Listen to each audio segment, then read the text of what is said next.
يلا صباح الخير، أصبحنا وأصبح الملك لله لخلين الأروح أقعد بنتي لي حتى تروح للمدرسة. يا ليلى يا ليلى أقعدي روحي للمدرسة.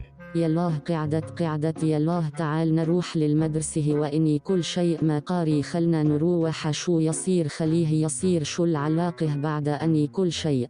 أي هذه ليلى خلني أسلم عليها يا ليلى شلونك؟ أنا مو زينه مو قاريه بس مريم ممكن تغشيني. لا مستحيل مستحيل مستحيل مستحيل أغشك لأن الغش الحرام عموما يلا بأي أنا رايح للمدرسة.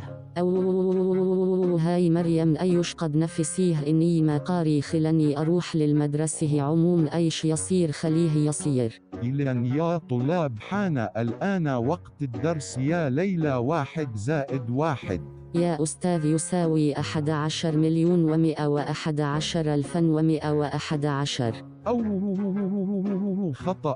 خطأ يا ليل، البارحة وين كان بلك من كنت أراجعكم. يا أستاذ كان بالي على لفات دجاج. بلك في لفات الدجاج مو اطلعي برا وغدا جيبي لي ولي أمرك والدرجاتك صفر لا بأي برا بالراء. هلو يا عيوني شو اليوم مرتني من وقت أيش صاير لازم فصلك من المدرسة. لا يا بابا أنا ما انفصلت في من المدرسة ولكن أستاذ ماجد أبو رياضيات يقول لي 1+1 وأنا لم أجيبه. يعني أنت ما طلعه قاريه أني أعلمك إذا ما أكسر أعظامك.